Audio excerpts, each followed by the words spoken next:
ዛሬ እንድንነጋገር እንድናስብ እንድንጸልይ መንፈስ ቅዱስ በረዳን ልክ ደግሞ ሳምንታችንን ሙሉ እድሜያችንን ሙሉ ያው ጌታ እስኪመጣ ማለት ነው ውስጣችን እንዲመላለስ ያሰብኩት ቃል ለጌታ መገኘት የተገባ ምላሽ በሚል ነው። ከዮሐንስ ምዕራፍ 11 እናነባለን። ቆመን እናንብብ። ጌታ ኢየሱስ ይባርካችሁ። የዮሐንስ ወንጌል ምዕራፍ 11 ከቁጥር 54 ጀምሮ እንደዚህ ይላል። ከዚያ ወዲያም ኢየሱስ በአይሁድ መካከል ተገልጦ አልተመላለሰም። ነገር ግን ከዚያ በምድረ በዳ አጠገብ ወዳለች ምድር ኤፍሬም ወደምትባል ከተማ ሄደ። በዚያም ከደቀ መዛሙርቱ ጋር ተቀመጠ። የአይሁድም ፋሲካ ቀርቦ ነበረ።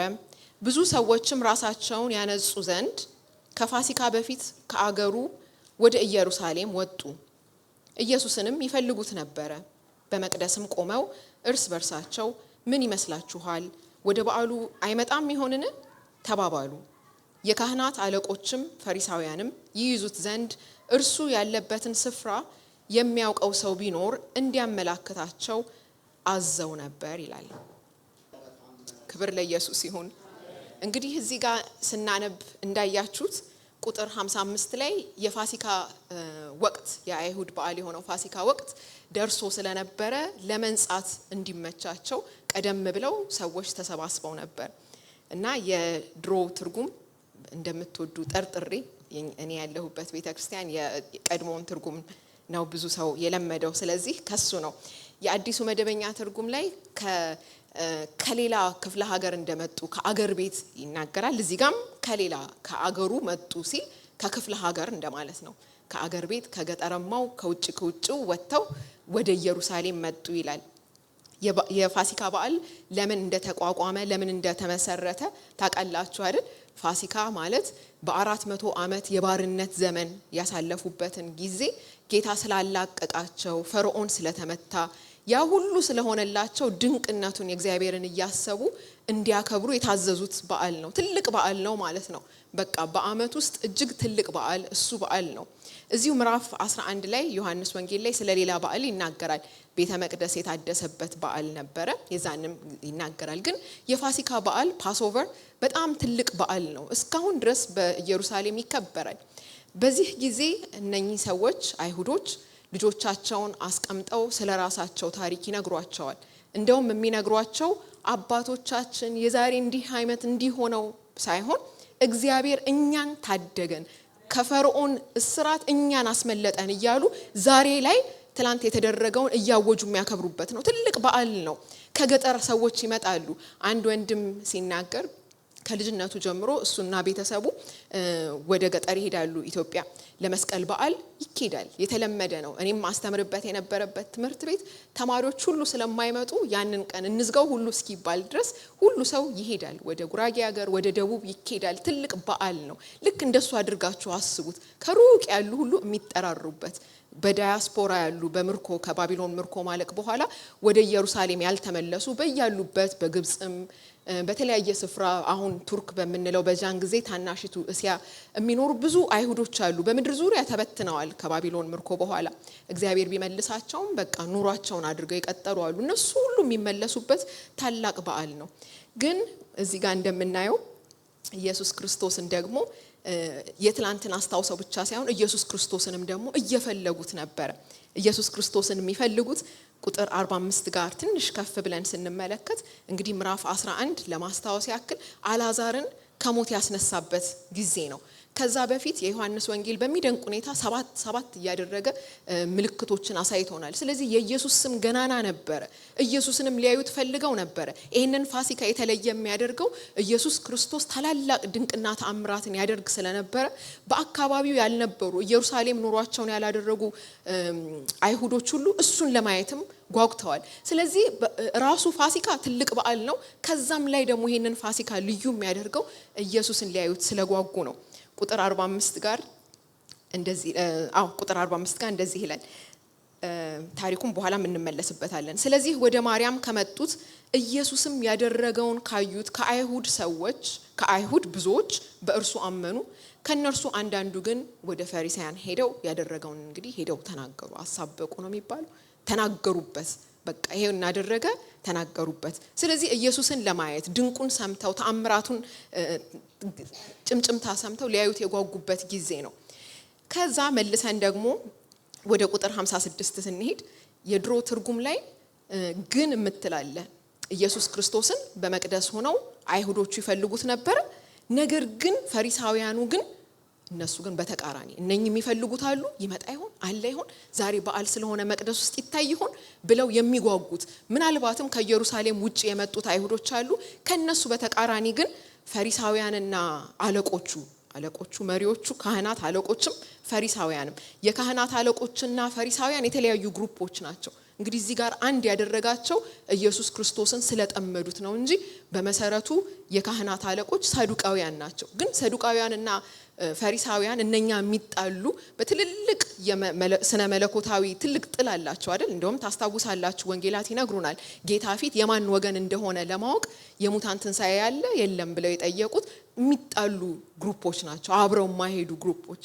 አሁን የካህናት አለቆችና ፈሪሳውያን ወይም በሌላ አነጋገር ግን ሰዱቃውያንና ፈሪሳውያን ወይም በሌላ አነጋገር አስተማሪዎችም ኃላፊዎችም መንፈሳዊ መሪዎችም ያው የፖለቲካ መሪዎች እነሱ ናቸው።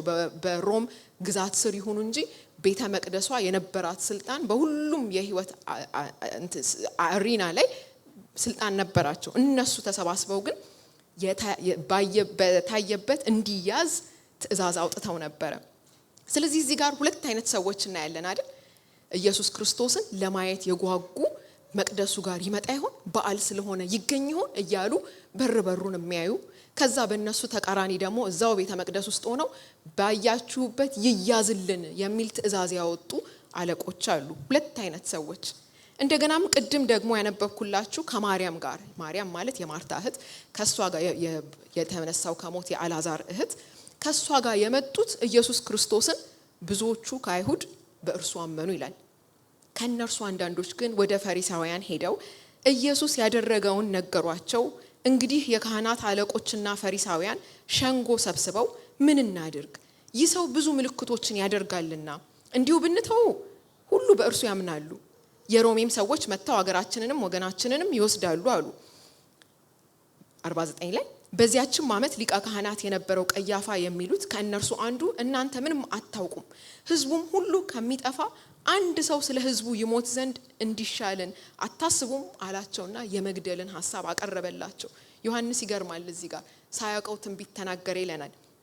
ይህንንም የተናገረ ከራሱ አይደለም፣ ነገር ግን በዚያች ዓመት ሊቀ ካህናት ነበረና ኢየሱስ ስለ ሕዝቡ ሊሞት እንዳለው ትንቢት ተናገረ። ስለ ሕዝቡም ብቻ አይደለም፣ ነገር ግን የተበተኑትን የእግዚአብሔርን ልጆች ደግሞ በአንድነት እንዲሰበስባቸው ነው እንጂ ይላል። እንግዲህ ከዚያ ቀን ጀምረው ሊገድሉት ተማከሩ። አሁንም ሁለት አይነት ሰዎች እናያለን። ከማርያም ጋር የመጡት እንግዲህ ታሪኩ ማርታና ማርያም ለቅሶ ቁጭ ብለዋል፣ አልዓዛር ስለሞተባቸው ለቅሶ ቁጭ ብለው ሳሉ ኢየሱስ እንደመጣ ስታይ ማርታ ቶሎ ብላ ሮጣ ተቀበለችው። ከዛም በዛ ሆና የተነጋገረችውን እናያለን። ከዛ በዛው ሆና ሳለ እህቷን በስውር አስጠራቻት። ነይ ብላ ይፈልግሻል፣ መምህሩ ይፈልግሻል አለቻት።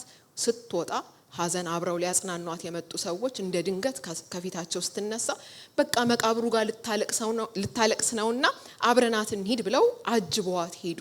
በዛም ስፍራ እንግዲህ ታውቁታላችሁ ጌታ የሰራውን አልዓዛርን ና አለው። እንደውም ከነተገነዘበት ግናዡ ሳይወድቅ ተነስቶ መጣ። በዚያን ጊዜ ይሄንን ተአምር አይተው ብዙዎች አመኑ። ተአምራት ወገኖች ለሁለትም አሁንም ይከፍላል። ብዙዎች ያመኑት የአልዓዛርን መነሳት አይተው ነው አይደል? እነኚህም ፈሪሳውያንና ሳዱቃውያን ግን መሪዎቹ ግን ለነሱም ሄደው ደግሞ የተናገሩ ይሁት እዚህ እኮ ተገኘ፣ ሌላም ተአምር እየሰራ ኑ ቶሎ ብላችሁ ብለው የሞትን ሸንጎ እንዲሰባሰብ ስብስብ እንዲደረግ ስብሰባ እንዲካሄድ የጠሩትም እነሱም ያችን ተአምር አይተዋል። ለምን ምን ይላል ቁጥር 47 ላይ ይህ ሰው ራሳቸው እኮ ናቸው ካህናቱ ለመግደል እሱን ምን እናርግ ይሄንን ጉዳይ ለሚሉ ለማለት ሸንጎ የተቀመጡት እንዲህ ነው ያሉት እኮ የካህናት አለቆችና ፈሪሳውያን ሸንጎ ተሰብስበው ምን እናድርግ ይሉና ይህ ሰው ብዙ ምልክቶችን ያደርጋልና አይገርማችሁ ምልክት እንደሚያደርግ ያውቁታል ምልክቱ ተአምር እንደሆነ ያውቃሉ ያው የዮሐንስ ወንጌል ቋንቋ ነው እንጂ ዮሐንስ ወንጌል ላይ የተጻፉት ሌላ ወንጌሎች ላይ ያየናቸው እነኛው ነገሮች ድንቅ ማለት ነው አይደል ከኖርማሉ ባሻገር የተደረጉ ሚራክልስ ማለት ነው ሚራክል ያደረገ ነው እንግደለው አብሮ ይሄዳል ሚራክል ያደረገ ነው እንግደለው ይሄንን ያደርጋልና እንግደለው ስለዚህ የኢየሱስ ክርስቶስ መገለጥ ሁለት አይነት ምላሾችን ይሰጣል የዛን ጊዜም እንደዛው አሁንም እንደዛው ኢየሱስ ክርስቶስ በመስራቱ ብቻ የሚሰራውን በማየታቸው ብቻ የተቃወሙት ነበሩ እያዩ አልካዱትም እያዩ ምልክትነቱን ምልክት እንደሆነ አውቀው ነገር ግን አልተቀበሉትም ደሞ ሌሎች አሉ የሚናገረውን ሰምተው የተቀበሉ ደሞ ሌሎች አሉ ተአምራቱን አይተው እጅ የሰጡ በእውነት ይሄ የእግዚአብሔር ልጅ መሆን አለበት ብለው የተንበረከኩ ስለዚህ ሁለት አይነት ሰዎች ሁለት ንጽጽር እንድናረግ ይሄ የዮሐንስ ወንጌል በቃ በስሱ ቀስ ባለ በለሆሳስ የሚነግረን ድምጹ ነው ወደ ምዕራፍ 4 ስንመለስ የዮሐንስ ወንጌል ወደ ኋላ ስንሄድ የዮሐንስ ወንጌል ማለት ነው ምዕራፍ 4 ላይ የሳምራዊቷን ሴት እናያለን አይደል እሷን ከኒቆዲሞስ ጋር እንድታወዳድሯ ተፈልጋለሁ ለምን ዮሐንስ የሚያበረታታን ሁለት ንጽጽሮችን እንድናደርግ ነው እንደው ይሄንን ይዛችሁ ከዮሐንስ ወንጌል ምዕራፍ 1 ጀምራችሁ እስከ መጨረሻው ብታዩ ሁለት አይነት ሰዎች ያጋጥሙናል እንግዲህ የሳምራዊቷን ሴት እናያለን ኒቆዲሞስን ግን አናየው ኒቆዲሞስ ግን በቃ ደርሶ ተረድቶ ነገር ግን ያልተሻገረ ጫፍ ደርሶ ነገር ግን የተወሰው ነው ስለዚህ ዮሐንስ የሁለቱን ታሪክ በአንድ ምዕራፍ ለይቶ ሲነግረን ንጽጽር እንድናደርግ ነው ያቺ ቅንዋን ሴትዮ ያቺን ሳምራዊቷን እናያታለን ምዕራፍ 4 ላይ ስብከቱ ስለሷ ስላልሆነ እንደው ጀስት ያደረገችውን አይነት ድንቅነት ነው እሷ ሄደች አናገረችው ያን የሚገርም ንግግር አደረጉ በማንነቱ ተደነቀች ከዛ ትሄድና ሌሎቹ ሰዎች ተጠራቸዋለች ሌሎቹ ሰዎች ይመጣሉ የእግዚአብሔር ልጅ በእውነት ይሄኛው ደንግጣኮ ነው በቃ ውሃዋንም ምንንም ሁሉን ነገር ሄዳ ተናገረች ከዛ እነሱ እየሮጡ መጡ ይሄንን ባደረገች ጊዜ አሁን የምናምን ቁጥር 42 ላይ እንድናየው ነው የፈለኩት አሁን የምናምን ስለ ቃልሽ አይደለም እኛ ራሳችን ሰምተናልና እርሱም በእውነት ክርስቶስ የዓለም መድኃኒት እንደሆነ እናውቃለን ይሏት ነበር የሷ ቃል ምንድነው ኑ የዓለም መድኃኒት ነው እርሱ ክርስቶስ ነው ኑ እመኑት ያለኝን ነገር ሁሉ የነገረኝ ጉዴን ሁሉ የነገረኝ እርሱ ክርስቶስ ነው አለቻቸው እነሱ ግን እዚህ ጋር ያሏት ያሉት አዎ ሰምተው እኮ ነው ያመኑት እሷን ሰምተው ነው ግን በሰማነው ብቻ ሳይሆን እኛም ደግሞ አይተናዋል አሉ ለክርስቶስ ኢየሱስ መገኘት የተገባ ምላሽ ሰጠች ይሄ ከኒቆዲሞስ አንፃር ስናየው ተረርቶ ገብቶት ነገር ግን ስቴፕ አልወሰደም እንደገና ደግሞ ወደ ኋላ አንድ ምዕራፍ እንሂድ ምዕራፍ 1 ላይ ሁለት ምዕራፍ እንሂድ ማለት ነው ሶሪ መጥምቁ ዮሐንስ ቁጥር 35 ላይ እንደዚህ ይላል በነገው ደግሞ ዮሐንስ ከደቀ መዛሙርትም ሁለት ቆመው ነበር ዮሐንስ መጥምቁ ከራሱ ደቀ መዛሙርቱ ጋር ከሁለቱ ደቀ መዛሙርቱ ጋር ቆሞ ነበር ኢየሱስም ሲሄድ ተመልክቶ እነሆ የእግዚአብሔር በግ አለ ሁለቱም ደቀ መዛሙርት ሰምተው ኢየሱስን ተከተሉት አይገርማችሁ ሶስት ሰዎች ቆመዋል አንዱ ዮሐንስ ነው መጥምቁ ዮሐንስ የራሱ ደቀ መዛሙርት ሁለቱ ቆመዋል ጌታ ኢየሱስ ደግሞ በዛ በኩል ሲያልፍ እዩት አለ የእግዚአብሔር በግ ሁለቱ ከሱ ሄዱና ኢየሱስን መከተል ጀመሩ ከነሱ ከሁለቱ መካከል አንዱ እንድሪያስ ነው ከነሱ ከሁለቱ መካከል በቃ ከ12ቱ ደቀ መዛሙርት መካከል ሆኑ የጌታን ደቀ መዛሙርት ግሩፕ ተቀላቀሉ ደቀ መዛሙርቶቹ ኢየሱስ ክርስቶስን ይከተሉት ዘንድ ኢየሱስ እንደሌሎቹ ደቀ መዛሙርት ጠርቷቸው አይደለም ዮሐንስ ሲናገር ሰሙ ከዛ ተከተሉት ከዛ ግን ጌታ አክሰፕት አደረጋቸው ሊከተለው የፈለገን ሁሉ ደቀ መዛሙርት አላደረገም አይደል ሌሎች ስፍራዎችም እናያለን ኢየሱስ ክርስቶስን የመገኘቱን የኢየሱስን ክርስቶስ መገኘት ምን አይነት ምላሽ ነው የሰጠው እዩት እሱን እዩት አለ ዛሬ አገልጋዮች ዛሬ እናንተ ክርስቲያኖች ምንድነው እንዴት አድርጋችሁ ነው የኢየሱስን መገኘት የምታሳዩት አንዳንድ ጊዜ ስጋ ነውና ሊከልለው ይፈልጋል ሉክ እኔም እኮ ኢምፖርታንት ነኝ ሉክ እኔም እኮ የዋዛ እንዳልመስላችሁ አይደል? ይሄንን ነገር ግን የእግዚአብሔር ቃል የማይገባ ምላሽ ከሰጡት ጋር አንድ ግሩፕ ነው የሚያደርገው፣ ራሱን ለማሳየት ኢየሱስን ለመከልከል መነሳት ማለት ነው። ስለዚህ አማኞች እና ተቃዋሚዎች፣ አማኞችና ለማመን ወይም ለመከተል ያልወሰኑ ሰዎች መጥምቁ ዮሐንስ እጅግ ድንቅ ነገር አደረገ፣ ወደ ኢየሱስ አሳየ፣ ኢየሱስን ተከተሉት። ይሄ ነው ከኛም ህይወት የሚጠበቀው። ለመገኘቱ መስጠት ያለብን ምላሽ ይሄንን ነው። ወደ ነበርንበት ምዕራፍ 11 ስንመለስ የሚገርም ነገር ኢየሱስን ይፈልጉት የነበረው እርሱ ከሄደ በኋላ ነው። በኢየሩሳሌም እነሱ ወደ ኢየሩሳሌም ወጡ ይላል። እንደ ተራራ ነገር ከፍ ያለች ከተማ ስለነበረች ወደዛ ወጡ። ኢየሱስ ግን በዚያን ጊዜ የት ሄዶ ነበረ? ወጥቶ ነበረ። 51 ጋር ከ50 ጀምረን እናየዋለን። ስለ ህዝቡን ብቻ አይደለም፣ ነገር ግን የተበተኑትን የእግዚአብሔር ልጆች በአንድነት እንዲሰበስባቸው ነው እንጂ። እንግዲህ ከዚያ ጀምረው ሊገድሉት ተማከሩ።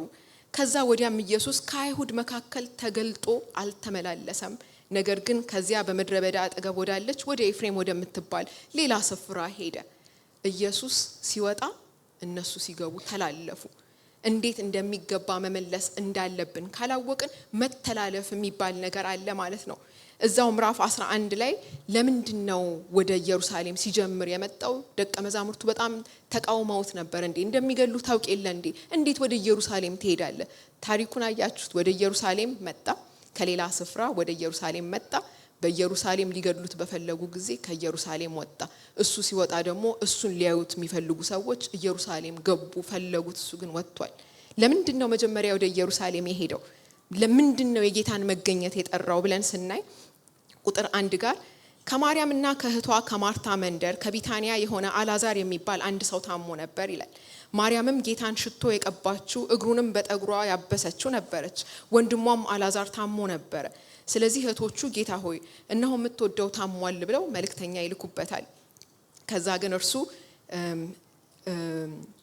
ኢየሱስም ማርታንና እህቷን አልዓዛርንም ይወድ ነበር ይላል። እንደታመመም በሰማ ጊዜ ያን ጊዜ በነበረበት ስፍራ 2 ቀን ዋለ። ከዚያም በኋላ ለደቀ መዛሙርቱ ምን ይላቸዋል? ኑ እንሂድ፣ ወደ ይሁዳ ደግሞ እንሂድ። መምህር ሆይ አይሁድ ከጥቂት ጊዜ በፊት ሊገልህ ፈልገው አልነበር ወይ? እንዴት ትሄዳለህ ሲሉት ወዳጃችን ይላቸዋል። ወዳጃችን አልዓዛር አንቀላፍቷል፣ እንሂድ ይላቸዋል። ወዳጃችን ኢየሱስ ሊሄድ የፈለገው እቺ ማርታ እቺ ማርያም ለኢየሱስ ክርስቶስ የተለዩ ነበሩ። ታውቃላችሁ ታሪኩን፣ እንዴት በእንባ በፀጉሯ እግሩን እንዳበሰችው፣ እንዴት እንዳከበረችው፣ እንዴት እንደተገኘችለት። ወዳጃችን ያለው አልዓዛር ደግሞ የክርስቶስ ኢየሱስ ወዳጅ ነበረ፣ የደቀ መዛሙርቱ ሁሉ ወዳጅ ነበረ። ስለዚህም እንደሚወዱት፣ እንደተቀበሉት፣ እንደሚገባ እንዳስተናገዱት ያውቅ ነበርና ኑ ወደ እነሱ እንሂድ አለ። የጌታ መገኘት እንግዲህ ይሄንን ነው። ጌታ ብቻ የሚያስፈልገው ችግር፣ ጌታ ብቻ ሊፈታው የሚችል እንቆቅልሽ ይዘው ወደ ክርስቶስ ቀረቡ። ክርስቶስን የሚጋብዝ ምላሽ ሰጥተውት ስለነበረ እሱም ሄደ፣ ፈወሳቸው። አንዳንድ ጊዜ ጌታ ብቻ የሚያስፈልገው እግዚአብሔር ብቻ የሚፈታውን ችግር ወደ ኢየሱስ ጠቁመን ኢየሱስን የሚመጣ ካልሆነ ያ ችግር ሳይፈታ ይቀራል። ያ ችግር ለዘላለም ተቋጥሮ ይቀራል።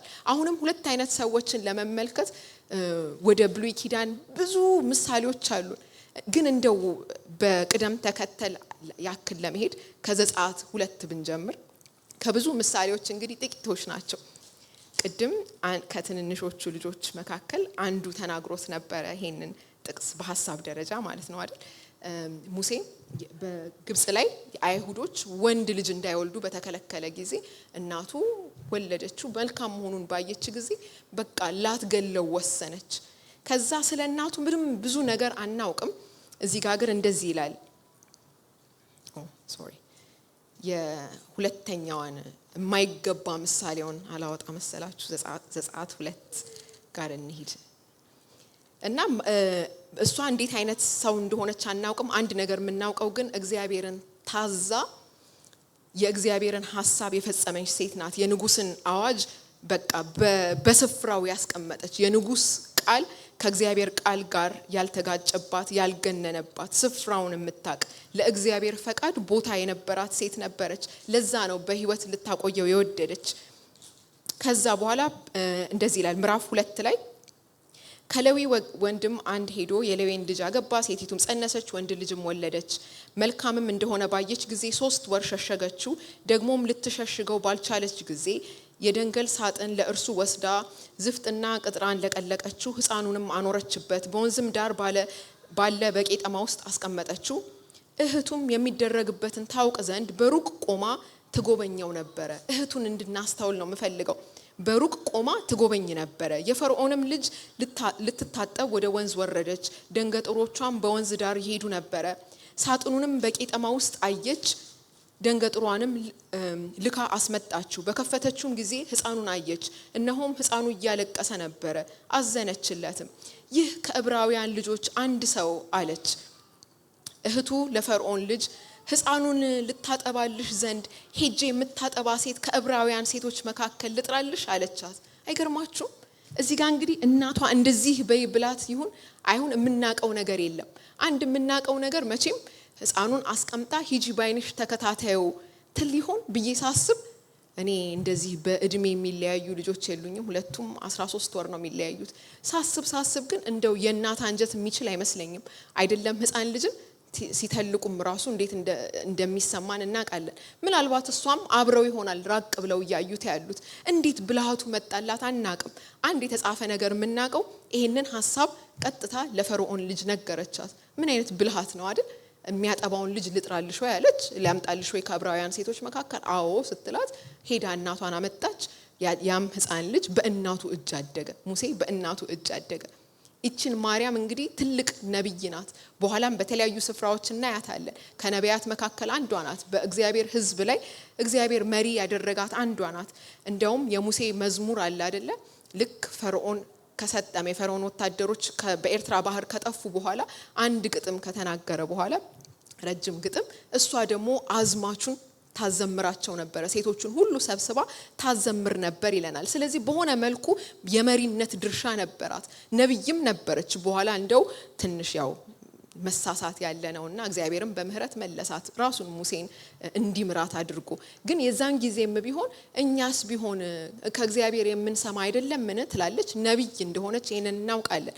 በአይሁድ ታሪክም አይሁዶች በራሳቸው መጽሐፍ ቅዱስ አተረጓጎም ስልት የሚተረጉሙት ሚሽና የሚባል አለ። እዛ ላይም በጣም የተባረከች የተከበረች ሴት ናት። የእምነት እናት ሆና በነብይነቷ የታወቀች ናት። እንግዲህ እቺ ሴት አያችሁ ምን አይነት ለመገኘቱ ወይም ለእግዚአብሔር ሐሳብ የሚመች ሐሳብ አፈለቀች። እናቷ እንዴት አድርጋ ብታሳድጋት ነው አናቅም። እግዚአብሔር ግን ተጠቀመባት። ይሄንን እርግጠኞች ነን። ሙሴ እንዲተርፍ ያደረገው የእግዚአብሔር ሐሳብ ነው። ሙሴ ነገሮች ሲፈጠሩ እግዚአብሔር ቆይ ከነሱ መካከል ማን ያድናቸው ብሎ የመጣለት ሐሳብ አይደለም። በዘላለም እቅድ ውስጥ እግዚአብሔር የሁል ጊዜም ለሱ ትላንት ነገ ከነጎዲያ የሚባል ሰርፕራይዝ የሚባል ነገር የለም። የሰዓት ሁሉ የጊዜ ሁሉ በቃ ባለቤትና ፈጣሪ ስለሆነ አስቀድሞ ያዘጋጀው ነው። ሁሉም ነገር በእርሱ እቅድ ነው የሚሆኑት። ስለዚህ እግዚአብሔር የሕዝቡን መዳን ያመጣ ዘንድ የመረጠው ሙሴ በሕይወት እንዲቆይ ሕዝቡን በእርግጥ እንዲድን ያደረገው ማርያም ድርሻ አለባት። በእግዚአብሔር ስራ ላይ የእጇ ውጤት አለ። አልታደለችም? ለእግዚአብሔር መገኘት ለሐሳቡ መገኘት የተገባ ምላሽ ሰጠች። እንግዲህ የምገምተው ማርያም መልካም አድርጋ ብታሳድጋት ነው፣ ያየችውን ብታይ ነው። መቼም የዚህ አይነት ሐሳብ የዚህ አይነት ለእግዚአብሔር የተመቸ ነገር ሊፈልቅ የሚችለው ከእግዚአብሔር ብቻ ስለሆነ። ሌላ ደግሞ አለች። ሌላ ልጅ ባትሆንም ግን ፌመስ ሴት አለች። ወደ ሁለተኛ ዜና መዋዕል 22 ላይ ብንመለከት አሁንም ሁለት አይነት ሰዎችን እያነጻጸርን ነው። የማርያም ተቃራኒዋ ልክ ኢየሱስ ክርስቶስን ሊፈልጉ የመጡ ኢየሱስ ክርስቶስን አምና ተደንቃ አብረዋት ያሉትም ወዳጆቿ የሚያጽናኗት ከማርያም ጋር የነበሩትንም እንዲያምኑ ምክንያት የሆነችው ማርያም እንዳለችው ሁሉ ደግሞም ተቃራኒዋ አለ። ይችኛዋ ደግሞ የአካዚያስ እናት ጎቶሊያ ናት። the infamous አይደል? ጎቶሊያ ማለት የኤልዛቤልና የንጉስ አካብ ልጅ ናት። እንግዲህ የነሱ ልጅ ሆና ድሮንስ ያስብላል አይደል? እነሱ በበዓል አምልኮ እግዚአብሔርን በመካድ እስራኤልን ያደፋፈሩ፣ ኃጢያትን ወደ እግዚአብሔር ቤት ያስገቡ ኃጢያተኞች፣ ነቢያትን ያስገደሉ ክፉዎች ናቸው። ልክ እሷም ምን አደረገች? ከብዙ ካደረገቻቸው ነገሮች ሁለተኛ ዜና ምዕራፍ 22 ቁጥር 10 ላይ እንዲህ ታደርጋለች። አካዚያስ እንግዲህ ልጇ ነው። የአካዚያስ እናት ጎቶሊያ ልጇ እንደሞተ ንጉሱ ልጇ የዳዊት ዘር የሆነው እንደሞተ ባየች ጊዜ ተነስታ የይሁዳን ቤተ መንግስት ዘር ሁሉ አጠፋች።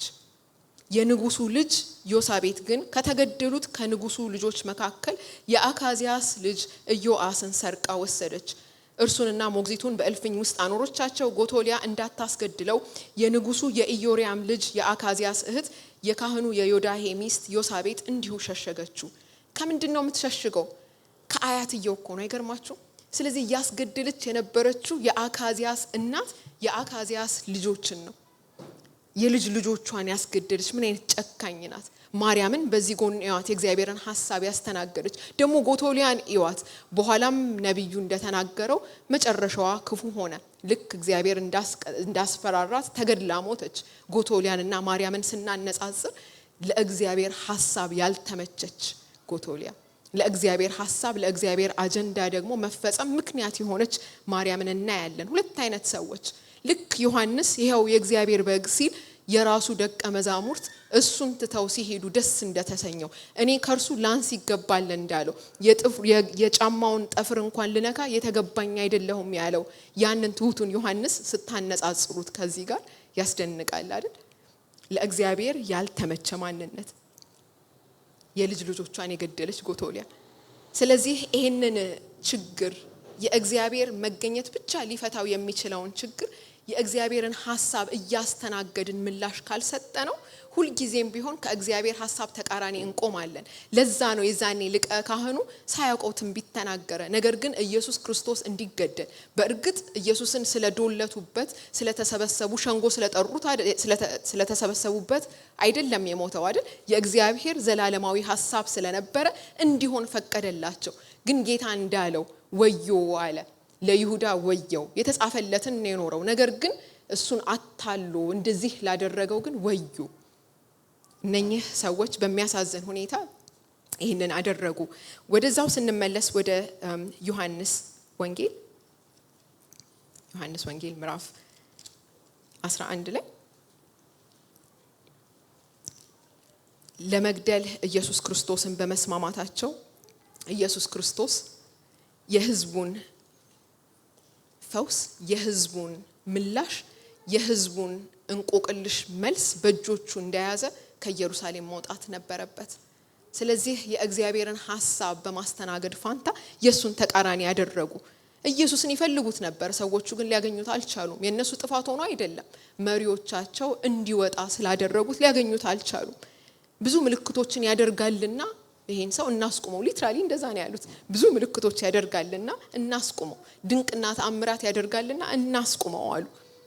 እንግዲህ ይሄንን ስንመለከት በመጽሐፍ ቅዱስ ታሪክ ሁሉ የእግዚአብሔርን ሐሳብ ሊያራምዱ የተነሱ ሰዎች ነበሩ፣ ተቃዋሚዎቻቸው ነበሩ። እዝራና ነህምያ ላይ እናያለን። ቅጥሩን መገንባት፣ ኢየሩሳሌምን ቅጥር ማደስ መልካም ነው አይደል? ነገር ግን በዛ ሐሳብ ላይ የተነሱ ደግሞ ሌሎች ነበሩ። በዚህ ሁሉ ስንመለከት የእግዚአብሔርን ሐሳብ ሊያስተናግድ የሚችለው መገኘቱን ሊያስተናግድ የሚችለው አንዱ አይነት ታይፕ ሲሆን ነው። ዛሬ እኛ የት ጋር ነን ያለ ነው? አንዳንድ ጊዜ በዚህ ዘመን እንደነሱ መቼም እንደ ጎቶሊያ እንደዚህ የልጅ ልጆችን አስገድለው እንደዚህ አይነት በክርስቲያኑ ማህበረሰብ አይታይም። እግዚአብሔር የተመሰገነ ይሁን። ግን ደግሞ የዛን ዘመን ይመጣል ይለናል አይደል? ራእይ ወንድም በወንድሙ ላይ የሚነሳበት ማቴዎስ 24 ይናገራል። ትንቢቶች ሁሉ ስናይ ፍቅር የሚቀዘቅዝበት፣ ወንድም ወንዱን የሚጠላበት ይላል አይደል? ጌታ እንደተናገረው ጥላቻ እንኳን ነፍሰ ገዳይነት እኩል ነው። ያን ያክል የተገለጠ አይነት ጭካኔ ባይኖር፣ ነገር ግን የእግዚአብሔርን ሐሳብ በእግዚአብሔር ሐሳብነቱ ካላየን አሁንም ቢሆን በእግዚአብሔር ሐሳብ ላይ በቃ ተገዳዳሪዎች ሆነን ቆመናል ማለት ነው። ለምንድነው እነኚህ ሰዎች ሊረዱት ያልቻሉት? ለምንድነው የእግዚአብሔር ሐሳብ መሆኑን ሊያውቁት ያልቻሉት ብለን ብናይ ሰዱቃውያንም ፈሪሳውያንም አገልጋዮች እኮ ናቸው። አገልጋዮች እንደውም በዚህ ዘመን ቋንቋ ሙሉ ጊዜ አገልጋዮች፣ ሌላ ስራ የላቸው። የሚያደርጉት የእግዚአብሔርን ቃል ማጥናት ነው፣ የሚያደርጉት ቤተ መቅደሱን መምራት ነው፣ የሚያደርጉት ማስተማር ነው ህዝቡን። ታዲያ እንዴት ሊተላለፉ ቻሉ? ምክንያቱም እግዚአብሔርን ይጠብቁት የነበረው ማዳኑን ይጠብቁት የነበረው መንገድ የተለየ ስለነበረ በጠበቁት ቦይ ስላልፈሰሰላቸው ይሄማ እግዚአብሔር አይደለም ብለው ዘጉት። በቃ ይሄማ እግዚአብሔር አይደለም ምልክት እያደረገ እኮ ነው ይሄማ አይደለም ሊሆን አይችልም ይሄን ተናግረዋልና ይሄንን አድርጓልና በፍጹም ሊሆን አይችልም አሉ ስለዚህ በእኛ ዘመን ምናልባትም ሊያስጠነቅቀን ምናልባትም ሁሉ ጊዜ እየቆምን ራሳችንን በጌታ ፊት እንድንፈትሽ የሚያደርገን የእግዚአብሔርን አመጣጥ በዚህ ጠብቀ ነው ድንገት በዚህ ሲመጣ አናውቀው ይሆን ምናልባት እግዚአብሔር በሥራ ላይ ሆኖ ሳለ ያልሆነ መስሎን ተቃራኒን ቆም ይሆን አንዳንድ ጊዜ ራሳችንን በእግዚአብሔር ተቃራኒ የምናገኘው ከክፋት የተነሳ ብቻ አይደለም እየሰራ እንደሆነ ካለማወቅም ነው አይደል ስለዚህ ምንድነው መፍትሄው ምንድነው ማድረግ የምንችለው ይሄኛውን አንዱን ታይፕ ጌታን የሚያስተናግደው እንደሚገባ ምላሽ የሰጠውን ሳይሆን በቃ እንደዛ መሆን ህልማችን ነው እንደኛ ግን እንዳንሆን ምንድነው ማድረግ ያለብን እግዚአብሔርን የማያስተናግዱ ለጌታ መገኘት ምላሻቸው ኔጌቲቭ የሆነ እንደውም መገኘቱን የሚገፉትን እንዳንሆን ምንድነው ማድረግ ያለብን የጌታ ወዳጆች መሆን ያለብን አይደል የጌታ ወዳጆች አመጣጡን የምናይ የጌታ ወዳጆች የሚገባ ምላሽ ማርታ የሰጠችው እጅግ ይገርመኛል እሱን ከፍ ብለን እናያለን እዛው ምዕራፍ 11 ቁጥር 21 ላይ ጌታ ሆይ አንተ በዚህ ኖረህ ብትሆን ወንድሜ ባልሞተም ነበር አሁንም ከእግዚአብሔር የምትለምነውን ሁሉ እግዚአብሔር እንዲሰጥህ አውቃለሁ አለችው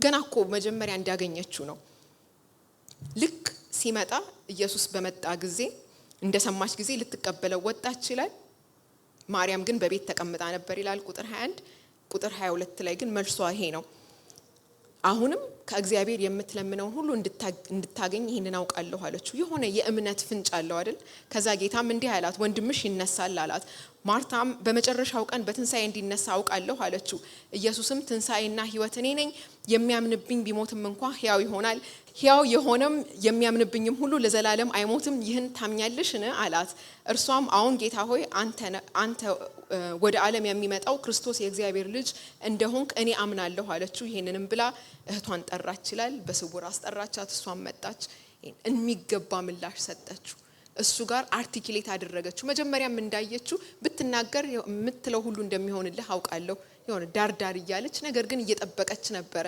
ከዛ ደግሞ ታምኛለሽ ሲላት በትንሳኤ ግን አምናለሁ አለች አይ አሁን ባስነሳው ታምኛለሽ አዎ ብላ አመነች ይሄንን አደረገች ኢየሱስ መጣ ለመገኘቱ የተገባ ምላሽ ሰጠች ያ ምላሽ ደግሞ ጌታ ኢየሱስ ሊፈጽም የተነሳውን ሊፈጽም የመጣበትን ዓላማ እንዲፈጽም አስቻለው የተገባ ምላሽ ማርታ ሰጠች ማርያምም የተገባ ምላሽ ሰጠች ተጠርታ መጣች ይሄም ሆነ አልዓዛር ከሞት ተነሳ ጌታ ኢየሱስ እንዲሰራ የሚያደርገው የእምነት መኖር አለመኖር እንደነበረ መጽሐፍ ቅዱስ ይናገራል አንዳንድ ጊዜ በመካከላቸው ብዙ ነገር ሊያደርግ ወዶ ብዙ ነገር ሊያደርግም እየቻለ አቅማም እንደሆነ አምላክ እንደሆነ ይሄንን እናውቃለን ነገር ግን የነሱ አለማመን የነሱ መዘጋት ወይም ሊገሉት መፈለጋቸው ከዛ ከተማ ሸሽቶ እንዲወጣ ያደርገው ነበር ዛሬም ከህይወታችን ላይ መጥቶ እንዲሰራ ወይም ደግሞ እንዳይሰራ የሚያደርገው ነገር በሆነ መልኩ በእኛ ላይ አለ እግዚአብሔር ሉዓላዊ ነው እውነት ነው እንደ ፈቃዱ ነገሮች ይፈጸማሉ አንዳንድ ጊዜ ስላመንን ብቻ አይደለም ወይም ደግሞ በሚገባ ምላሽ ስለሰጠን ብቻ አይደለም ማለፍ ባለብን መንገድ አባታችን ስለሚወደን ያሳልፈናል በዛም እግዚአብሔር ይመስገን አይደል ምላሽ መስጠት ማለት እኮ በመናልፍበት ቦታ ሁሉ ጌታ ትክክል ነው እዚህ ጋር እሱ ባይፈቅዳል ደርስም ነበር ደሞም ተነሱ እየተቃወማችሁ ጸልዩ ሲል ከጸሎቴ ጀርባ የክርስቶስ ኃይል ነው የሚገለጠው ነገር ግን ይሄንን ልቀበለው የማይገባ ከርሱ ያልሆነ መከራ ነው ባለኝ አቋቋም እሰለፋለሁ ይሄም እኮ የተገባ ምላሽ ነው ላዘዘው መገኘት የተገባ ምላሽ ነው ለሱ መገኘት ለአምላክነቱ ክብር መኖር ይሄም የተገባ ምላሽ ነው ታዲያ ምን እናድርግ ማርያምን ለመሆን ማርያም የሙሴን እህት ማርያም ያልዓዛርን እህት ማርታን ለመሆን እንደ መጥምቁ ዮሐንስ ለመሆን ምንድነው መፍትሄው እንዴት እናድርግ ብዙ ምሳሌዎች አሉ በብዙ ምሳሌዎች ልናስበው እንችላለን እና አቢጌል አሉ አይደል ዳዊት የእግዚአብሔርን ሐሳብ ሁሉ ጊዜ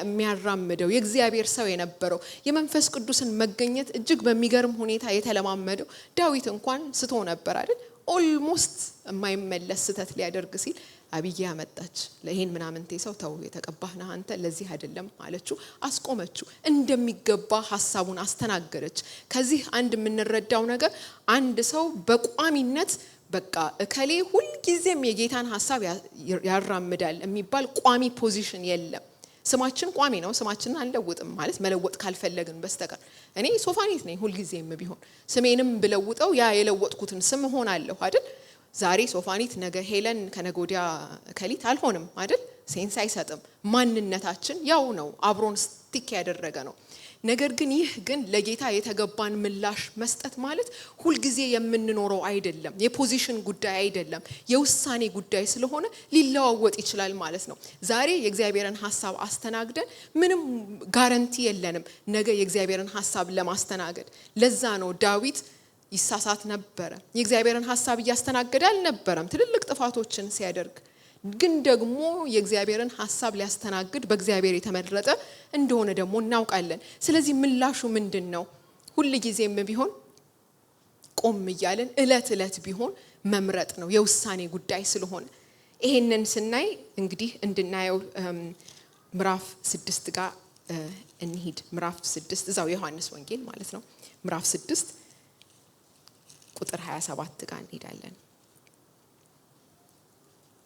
6:27 ጋር ጌታ ኢየሱስ እንደዚህ ይላል ለሚጠፋ መብል አትስሩ ነገር ግን ለዘላለም ሕይወት ለሚኖር መብል የሰው ልጅ ለሚሰጣችሁ ስሩ እርሱን እግዚአብሔር አትሞታልና ይልና ታች ቁጥር 35 ኢየሱስም እንደዚህ አላቸው የሕይወት እንጀራ እኔ ነኝ ወደኔ የሚመጣ ከቶ አይራብም በእኔ የሚያምን ሁሉ ጊዜ ከቶ አይጠማም ይላል ሁሉ ጊዜ የሕይወት እንጀራ ኢየሱስ ነው ሁሉ ጊዜ ያነሳን ልንመገብ ይገባናል ማለት ነው አንዴ ስለበላን ሁሉ ጊዜ ተወዳችን አይሞላም ቁርስ የበላን ሰዎች ምሳ ያስፈልገናል ትላንት የበላን ሰዎች ቢያንስ ነገ መብላት ይገባናል አይደል ቅድም ውሃ የጠጣን ሰዎች በኋላ መጠጣት ይገባናል ልክ እንደዛው ሁሉ እለት በየደቂቃው ሁሉ ጊዜም ከክርስቶስ ሐሳብ ጋር ለመስማማት ለመንፈስ ቅዱስ መገኘት ትክክለኛ ምላሽ ለመስጠት መወሰን አለብን ማለት ነው ከዚህ ከሕይወት እንጀራ በመቁረስ ይሄንን የሕይወት እንጀራ የሆነውን ኢየሱስ ጋር እለት ህብረት በማድረግ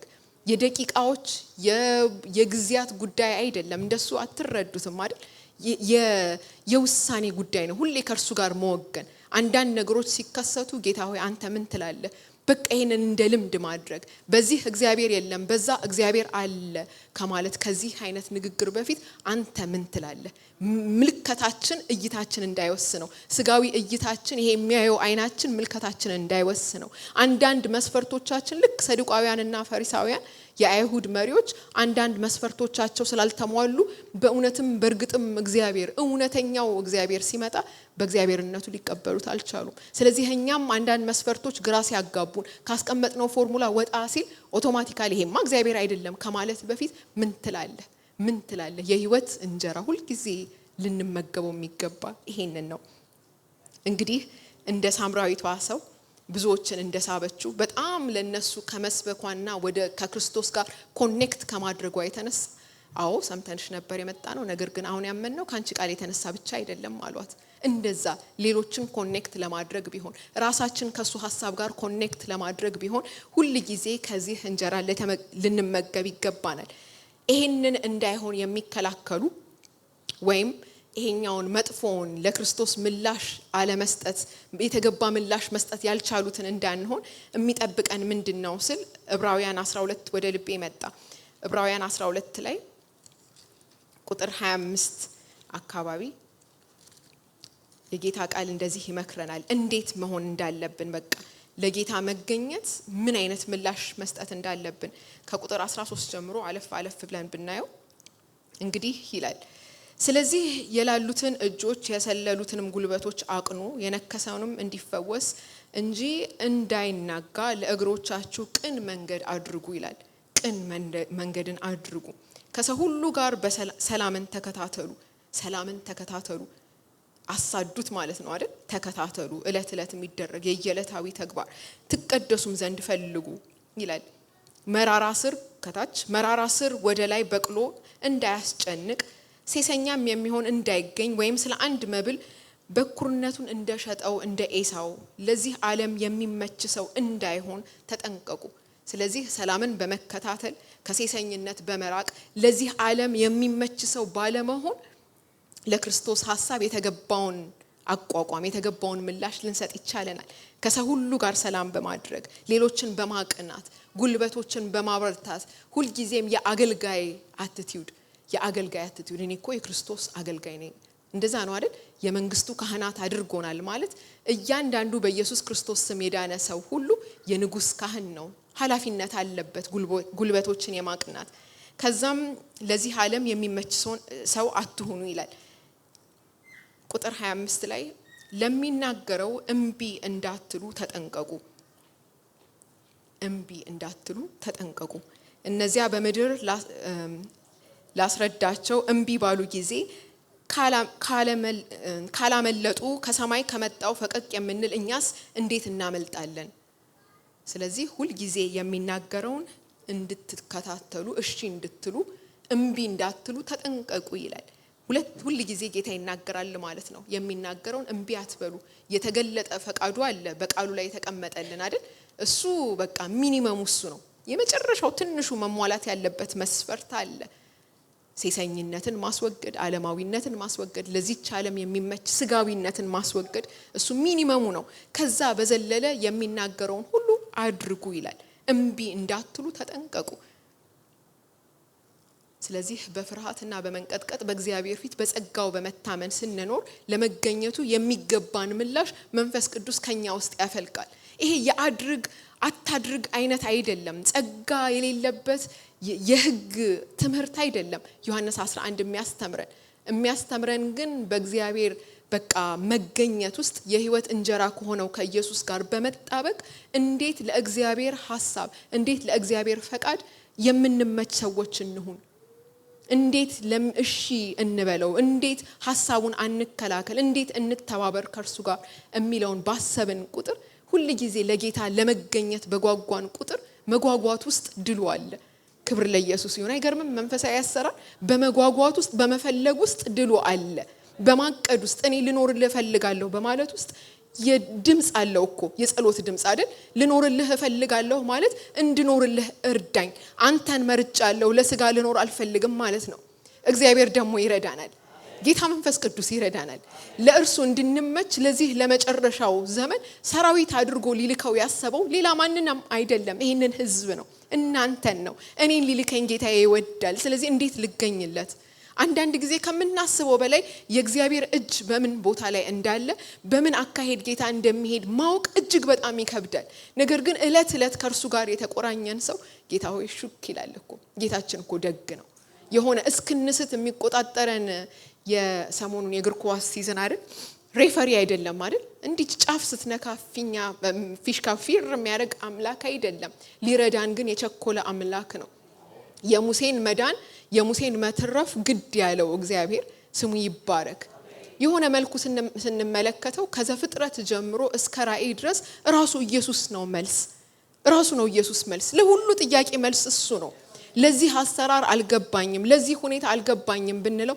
እርሱ ራሱ መልስ ነው በዘፍጥረት ላይ ምናየው እስትንፋሰ መለኮት ራሱ ክርስቶስ ነው ዛሬም በሞተው ነገራችን ላይ ልክ ዘፍጥረት ላይ አዳምና ሔዋንን እንደፈጠረው ሁሉ እግዚአብሔር ዛሬም ፍያለ የሞተው ነገር ላይ እስትንፋስ ይሰጣዋል እስትንፋሳችን የዘጻአቱ ኢየሱስ ዛሬም በእኛ ህይወት አለ ዳግም እየፈጠረ ነገሮችን በእኛ ውስጥ አቅምን ቢሆን እየፈጠረ የጎደለብንን እየፈጠረ ሊያበቃን ስለሚፈልግ ለመገኘቱ ክብር እንድንበቃ ስለሚፈልግ ተመችቶት ተዘልሎ ሊሰራ ስለሚፈልግ መስካሪው እኮ መንፈስ ቅዱስ ነው አይደል ወደ ቤተ ክርስቲያን ህዝቦችን የመለከት ድምጽ እየነፋ የሚጠራው ራሱ መንፈስ ቅዱስ ነው ወንጌል ስርጭት ስንወጣ የሚወጣው እኮ አብሮን ራሱ መንፈስ ቅዱስ ነው ለስራው እንዲመቸው እሱ ራሱ አብሮን ያዘጋጀናል ለመገኘቱ የሚመች ማንነት ይሰጠናል ትላንት ኢንጆይ ያደረግነው ትላንት ኖርማል የሆነብን ዛሬ ያስጠላናል እርሱ የሌለበት በቃ እናውቀው ይጀምራል ሴንስ እናረጋው ይጀምራል ይሄ የመንፈስ ቅዱስ መገኘት ነው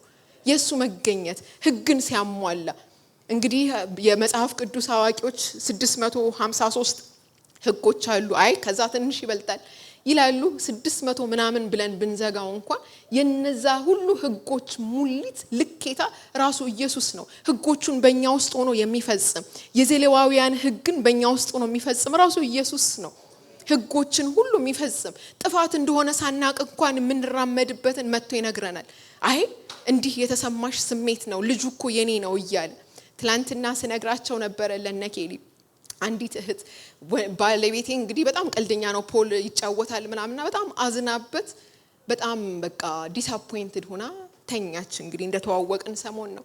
በተኛች ጊዜ እግዚአብሔር ህልም ማሳያት። አይ እንዳሰብሽ እኮ አይደለም የሚል ህልም። አይገርማችሁ?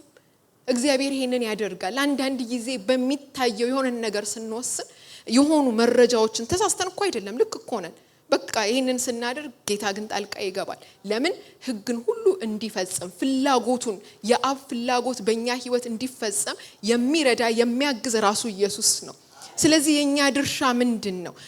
ግራ እየተገባን ሁሉ ጊዜ እየተሳቀቅን መኖር አይደለም። ከርሱ ጋር ህብረት ማድረግ፣ ጌታ ሆይ እወድሃለሁ ማለት፣ ጠዋት ስንነሳ ላወራ ፈልጋለሁ ማለት፣ ከኛ ጋር ማዕድ ሊቆርስ ሊወጣ ሊገባ የሚፈልገውን ኢየሱስ ማዋራት። ያ በሚሆን ጊዜ ለርሱ የሚመችን ማንነት በእኛ ውስጥ ይፈጠራል። የፈሪሳውያንን አይነት ማንነት ከውስጣችን እያስወገደ የዮሐንስ መጥምቁ ዮሐንስን አይነት ማንነት በእኛ ውስጥ ይፈጥራል። እየሆነ እናገኘዋለን። እየደመርን እየቀነስን አይደለም። ግንብ እንደሚገነቡ ሰዎች ሲሚንቶ እያቦካን ከባባድ ድንጋዮችን እየተሸከምን አይደለም። ሆኖ ግን እናገኘዋለን። የመንፈስ ቅዱስ ስራ ስለሆነ አጽናኛችን እሱ እኮ ነው። ኢዮብን መጥቶ ያጽናናው። እንደው ስናነበው ይመስለናል አሁን ኢዮብ እኮ ሰው ነበር እንደኛ። የሞቱት ልጆቹ አሁን እጥፍ ስለሆኑ በልጅ መደረብ የተጽናና ይመስላችኋል? አይደለም። መለኮት ግን ተገለጠለት። ምዕራፍ 42 ላይ እግዚአብሔር ተገለጠለት። የትልቅነቱን ልክ አሳየው። ራሱን እየገለጠ የሚያጽናና ያ ኢየሱስ አሁንም እኛ ጋር አለ። የኢዮብ አምላክ ኢየሱስ አሁንም እኛ ጋር አለ። በመኃልየ ላይ ነይ ያለ የሚያባብል ያ አፍቃሪ ዛሬም እያባበለ አንዳንድ በሚከብደን ነገር ላይ በተለይ በተጎዳንበት ነገር ላይ በጎዱን ሰዎች ላይ እያባበለ ዛሬም ለመገኘቱ ስፍራን በእኛ ልብ ውስጥ ይፈጥራል። ዛሬም አይዞሽ እያለ እያባበለ አይዞሽ የሞትኩለት ልጄ እኮ ነው አይዞሽ እያለ እያራመደ ከጥላቻ ወደ ፍቅር ያደርሳል። እግዚአብሔር መልካም ነው። ጌታ ኢየሱስ ሊያዘጋጀን በእኛ ዘንድ አለ። የኛ ተግባር ታዲያ ምንድነው? እነ ማርያምን ለመሆን እነ ማርታን ለመሆን እነ ጎቶሊያን ላለመሆን ምን እናድርግ? እርሱን ብቻ እንመልከተው። ጌታ ሆይ እርዳኝ፣ በቃ ይችን ብቻ ነው ከኛ የሚፈልግ። ጌታችን መልካም ነው። ንጉሳችን እርሱ ነው። በነገስታት መጽሐፍት ላይ ያሳዝናል አይደል? በነገስታት መጽሐፍ ላይ ብናይ፣ በመሳፍንት ላይ ብናይ ሁሉ እንደ ልቡ የሚያደርግበት ዘመን ነበረ። ከዛ በኋላ ደግሞ ነገስታት መጡ። እንደው መልካም ምሳሌ ይሆናሉ ሲባል እየተበላሸ ይመጣል ታሪካቸው። እንደው የሚደንቅ ጅማሬ እንላለን። እንደነ ጌዲዮን መጨረሻቸው መጥፎ ይሆናል፣ ወደ ጣዖት አምልኮ ይገባሉ። ምሳሌ ግን ፐርፌክት ምሳሌ ብቻ ሳይሆን አረማመድን እየተራመደ እያሳየን የምንራመድበት ኃይልን የሚሰጠን ንጉሳችን ኢየሱስ፣ ምሳሌያችን ኢየሱስ፣ መስፍናችን እሱ ነው። ከዘፍጥረት እስከ ራእይ ድረስ የሚያጽናናን በተለያዩ እስራቶች ስናልፍ ኢየሱስ እስራት ብቻ አይደለም እኮ ኢየሱስ እስራት ብቻ አይደለም። አንዳንዴ የጨለማው ብርታት ምንም ተስፋ ያለን እስካይመስለን ድረስ በቃ ይደብረናል። ምግቡ እንኳን እስኪደብረን ነው። ወይም እንደኔ ከሆናችሁ ምግብ እንኳን አያስጠላችሁ ማለት ግን የሚያጣፍጠው አብሮን የሆነው ነገሮችን የሚያስተካክለው በታሰርንበት እስር ቤት እንደ ጳውሎስና ሲላስ ዝማሬ እየሰጠ የሚያዘምረው በሌሊት ዝማሬ በእስር ቤት ዝማሬ ኢየሱስ ነው። ጳውሎስን ያበረታው ኢየሱስ ነው። በደማስቆ መንገድ ላይ ተገልጦ ያንን ታሪክ የሌለውን ሰው ያን የሚያሳፍር ታሪክ ያለውን ሰው የእግዚአብሔርን መንግስት ተቃዋሚ የነበረን ሰው የእግዚአብሔር መንግስት አምባሳደር ያደረገው መንፈስ ቅዱስ ነው። ይህን ለማድረግ ጳውሎስ ምን አደረገ? ምንም። ሲሄድ ነበር ጌታ ተገናኘው። እኛም ስንሄድ ሳለን ይመጣል። ብቻ ግን እንፈልገው። ከጳውሎስ የተለየኛ ሙሉውን የእግዚአብሔርን ሐሳብ ተቀብለናል። እሱ ብሉይ ኪዳንን አነበበ፣ ሌላውን በቃ ተቃዋሚ ሆኖ ተነሳ። እኛ ግን ያ ዳት ፕሪቪሌጅ አለን፣ ወደ ኋላ ዞር ብሎ የማለት ፕሪቪሌጅ፣ የማይሻረው የእግዚአብሔር ቃል እውነት አለን። ስለዚህ እርዳን ባልን ጊዜ በደማስቆ መንገዶቻችን ላይ ይመጣልናል። በዛ ብርሃን ይገናኘናል። ከዓይኖቻችን ቅርፊቶችን እያወደቀ በቃ እያሳየ የስጋን አይን እየለወጠ የሱን እይታ እየሰጠ ጌታ ይሄንን ያደርጋል። ብቻ እንገኝለት። ለመገኘቱ ስፍራን የሚያዘጋጀው እርሱ ነው። እንደነኛ ሰዎች የኛ ሰዎች እንዳይሆኑ ወደ ኢየሩሳሌም መሄድን ጓጉተው ፋሲካን ለማክበር በጓጉ ጊዜ ኢየሱስንም በዛው ሊያዩት ተደንቀው መቅደሱ ጋር አካባቢ ሲፈልጉት ለካ አዋጅ ወጥቷል፣ እሱ እንዳይመጣ የሚከላከል። እንደዛ እንዳይሆን ኢየሱስ የሚያስፈልጋቸው ኢየሱስን ደግሞ የሚፈልጉ ሰዎች በመጡ ጊዜ ሌላ ነገር እንዳናቀርብባቸው እኛ ራሳችን ለሱ የሚመች ልብ እርሱ ይፍጠርልን። ጌታ መንፈስ ቅዱስ ስሙ ይባረክ። ደግ አምላክ እኮ ነው። ደግ አምላክ። ዛሬ የምትፈልጉበት ቦታ አይደላችሁ፣ የማትፈልጉት ነገር ውስጥ ናችሁ። ብቻ እርዳኝ ይበሉት፣ እሱ ይመጣል፣ ይታደጋል። በጥፋታችን ላይ በስተታችን ላይ እኮ ማዳንን ያደረገ ጌታ ድንቅ እኮ ነው በእውነት። የተሳሳቱትን ሰዎች ዳግም እያስተካከለ ዳዊት ባዘነ ጊዜ በቃ ማቅ ለብሶ ባለቀሰ ጊዜ ይቅርታውን ተቀበለው። ይቅርታውን ተቀበለ። ታላላቅ ተአምራትን አደረገለት። ይቅርታችንን የተቀበለ ለሐሳቡ የሚመች ሰዎች የሚያደርገን ደግሞ የሐሳቡን አጀንዳ በማስተናገድ ለዛ ክብር ያበቃን ስሙ ይባረክ። አሁንም የእግዚአብሔርን ስራ ትሰራላችሁ መንፈስ ቅዱስ ደግ ስለሆነ። አሁንም ለሐሳቡ ትመቻላችሁ። በልባችሁ ውስጥ የሚመችን ስፍራ እርሱ ራሱ ያዘጋጃል። የሚጠራጠር ሰው አለ? እርዳኝ ይበለው። በቃ እርዳኝ ጌታ ሆይ እርዳኝ። ልመና አይፈልግም፣ ፊት መቧጠጥን አይፈልግም። እርዳኝ ብቻ ከፍ ያደርገዋል። በቃ ነገሩን የተጣበቀንን ነገር ከፍ ሊፍታፕ ያደርጋል። ስሙ ይባረክ።